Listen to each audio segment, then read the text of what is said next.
बहुत समय पहले की बात है। आर्यावर्त नामक राज्य में बहादुर सिंह नाम का एक राजा राज करता था। वह शक्तिशाली, धनवान और पराक्रमी था, लेकिन उसके मन में एक बड़ा दोष था, घमंड। उसे अपने बल और वैभव पर इतना अभिमान था कि वह किसी की सलाह सुनना भी अपमान समझता था। वह प्रजा से कठोर व्यवहार करता और विद्वानों का मजाक उड़ाता। एक दिन राज्य में एक साधु आए। उन्होंने राजा से कहा, राजन, शक्ति और धन सदा एक से नहीं रहते। विनम्रता ही सच्चे राजा की पहचान है। ये सुनकर राजा हंस पड़ा और बोला, मेरे सामने कौन टिक सकता है?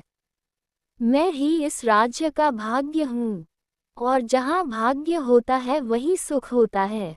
ये सुनकर साधु मुस्कराए और बोले, यदि आप चाहें तो एक दिन बिना पहचान के प्रजा के बीच जाएं। आपको सब पता चल जाएगा कौन भाग्य है और कौन नहीं। राजा ने चुनौती स्वीकार कर ली। अगले ही दिन वह साधारण वेश में नगर घूमने निकला। वहां उसने देखा कि लोग करों से परेशान हैं, सैनिकों से डरते हैं और न्याय के लिए तरस रहे हैं। किसी के पास खाने के लिए अन्न नहीं, और उसे अचंभा तब हुआ कि कुछ लोगों ने तो राजा को निर्दयी तक कह दिया।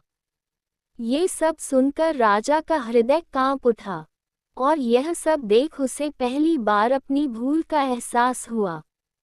वह तुरंत महल लौटा, साधु के चरणों में गिर पड़ा और क्षमा मांगी। उसी दिन से राजा ने अपना व्यवहार बदल दिया।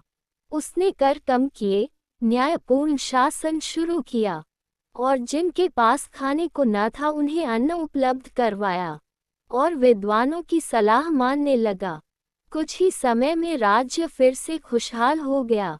प्रजा राजा से प्रेम करने लगी, और उसके न्याय व कार्य की ख्याति दूर दूर तक फैल गई, और वह महान राजाओं में गिना जाने लगा।